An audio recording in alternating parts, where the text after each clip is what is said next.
tanan nga mosulod sa baba sa tao dili makapahugaw lagi, no? Dili gid na makapahugaw sa tao, no? Nya mingon dinhi, may himbis man o wala ang isda, wala problema kaunod. No, si Jesus lagi nag-istorya ana. Muna nga kinahanglan nga atong sabton ang Biblia, no? Ato yung sabton ug unsay tubag ni Jesus sa bagong tugon. Mga igsoon, magproceed diri sa dugo, no? Kanang dinuguan ng mga pagkaon nga dinuguan. Muna ang pagsubak sa laing sekta. No, halusa man halusa nga mga sekta o mga religion nga dili gid sila magkaon og dugo. Kaya lagi gibawal ni sa Ginoo sa Levitico 17:11. Unya ang pagkaon og dugo gitudlo na sa Dios bisan pa sa daang tugon. No munay usa nga problema sa laing sekta. Kaya naman, wala nila sabta ang Biblia. Wala nila sabta ang gingon sa Biblia. Bisan gani sa daang tugon, no gialaw na diay ang dugo nga pakaon. Diri sa Levitico 10:18, og sanglit ang dugo nini wala kan dad-a sa sulod sa sanktuaryo. Inyo unta kining gikaon didto sa sanktuaryo sumala sa akong sugo. Gipadayag sa Dios nga kanon ang dugo tungod kay ang maong dugo wala ihalad alang sa sala, wala dad-a sa sulod sa sanktuaryo. Kaya sa una mga igsoon ang tinungan sa mga Hudeyo, ang pagpampa sa ilang mga sala, maghalad silang dugo.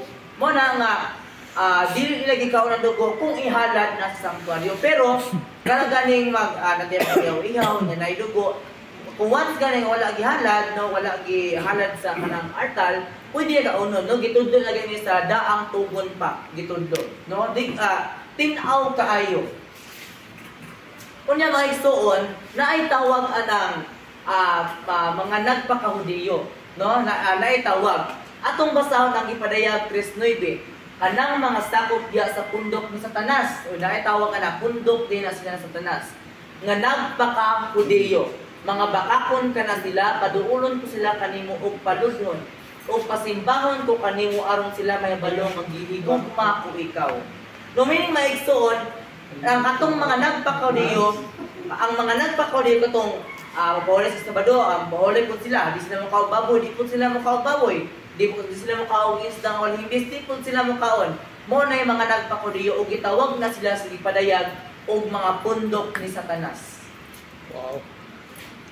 Ang nagpakahudiyo mao ang mga tao nga dili Hudiyo, ang panagapil-apil sa mga balaod sa mga Hudiyo sama sa dili pagkaon og baboy ug dugo.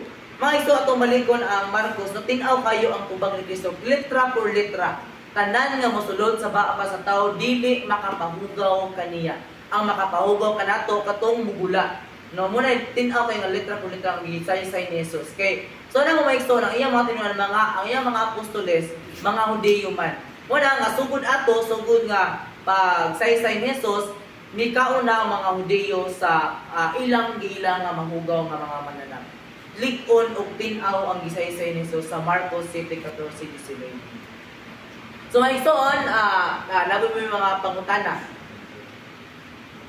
Sige. Pangutana. Basin og napa mo'y gusto nga tin-awon, mudawat ang ato ang lecturer sa duha ka pangutana. Tinapa man sa tay oras, nakuha roman niya og almost 20 minutes. So hinoon sa bagay mubo ra pod ni nga topic unya kung nain yung pangutana.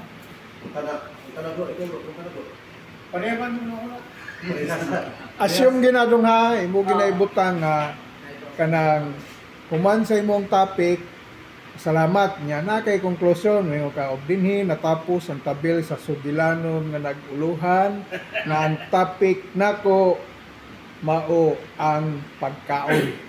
So any question ngayon nga dawat ko og duha ka question, duha pod katubag pinasikad sa akong topic karon.